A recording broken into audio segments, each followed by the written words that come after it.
ఆ మధ్యన చెప్పుకున్నాం దుబాయ్ అమెరికాలలో ఫ్లయింగ్ ఏది ఆబ్జెక్ట్స్ కొత్తగా తయారు చేశారు. ఇప్పుడు డ్రోన్స్ని ఆల్రెడీ దుబాయ్ వాళ్ళు వాడుతున్నారు. ఏదైతే ఆ డ్రోన్లోనే జర్నీ కూడా చేయొచ్చు, ఎమర్జెన్సీ అంబులెన్స్ని ఎయిర్ అంబులెన్సులు వాడుతున్నారు అన్నట్టు. అట్లా ఈ మధ్యనే అమెరికాలో ఎయిర్ ట్యాక్సీస్ ప్రయోగం జరిగింది. అంటే ఒకళ్ళనో ఇద్దరినో కింద రోడ్డు మీద ట్రాఫిక్తో సంబంధం లేకుండా తీసుకెళ్ళగలిగేటటువంటి ఎయిర్ ట్యాక్సీలకు సంబంధించిన ప్రయోగం జరిగింది. ఇంకా పూర్తి అనుమతి రావాల్సి ఉంది. ఎందుకంటే వీటిలో డీజీసీఐ అనుమతి ఇవ్వాలి. మనకైతే కనుక ఇప్పుడు director general of civil aviation DGCI వాళ్ళ అనుమతి ఇవ్వాలి.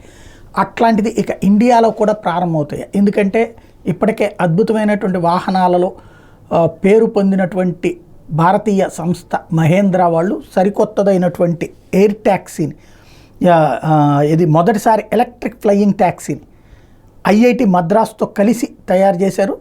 దాన్ని ప్రస్తుతం టెస్ట్ చేస్తున్నారు. ఐఐటి మద్రాస్తో కలిసి మహేంద్ర సంస్థ తయారు చేసినట్టు ఎలక్ట్రిక్ ఫ్లయింగ్ ట్యాక్సీని చెక్ చేసి చూశారు. అది సక్సెస్ అయితే కనుక భారతదేశపు వ్యవహారాల్లో, భారతదేశపు రవాణా రంగంలో అత్యంత కీలకమైనటువంటి మలుపు అవుతుంది.